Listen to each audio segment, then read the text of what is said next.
Hallelujah, Christ is risen. The Lord is risen indeed. Hallelujah.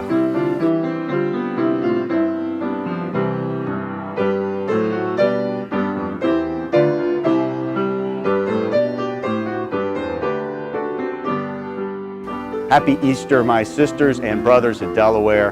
What a joy it is to celebrate this, the feast of the risen Christ, the feast of the resurrection. A time when we mark the joy of those early disciples when they finally realized, after a moment of sheer bewilderment and wonder, could it be true that Jesus Christ was alive? It was true. And their wonder, their fear, their bewilderment turned to joy. And so we celebrate that now. We pull out all the stops. The church is abuzz with energy and with joy. The choirs are rehearsing. The silver and brass get polished. Everything is laid out for our biggest parties of the year. What a day of joy.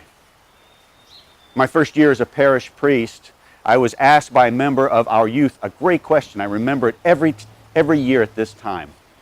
He wanted to know that he asked me this: why is it that we have special church, he said, meaning special liturgy, special worship? Why is it that we have special church for Maundy, Thursday, and for Good Friday, and for Holy Saturday, meaning the 3 days leading up to Easter Day? Why do we have special church, he said, for those 3 days, but when we get to Easter Day, Easter Sunday, well, it's like all the other Sundays of the year? I thought that was a great question. It was a great observation. He was exactly right. We do church in a very rich and powerful and special different way on those 3 days. We also do that on Easter. But what I told that young man, I said, was this: it's not that Easter Sunday looks like all the other Sundays of the year. It's that all the other Sundays of the year are meant to look just like Easter. That every Sunday of the year we pause to celebrate the power of the resurrection. That Easter is the central, powerful, defining moment of our lives as Christians, and we come back to it time and time again.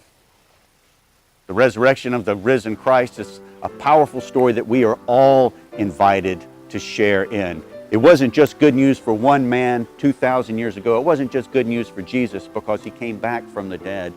Rather, it's good news for the disciples who saw him and knew him and whose lives were transformed. It is good news for us, his disciples now in this age, and it will be good news for ages to come. It is a joy to celebrate this, the feast of the risen Christ, with you, my sisters and brothers in Delaware. Hallelujah, Christ is risen. The Lord is risen indeed. May the peace of the risen Christ be with us always.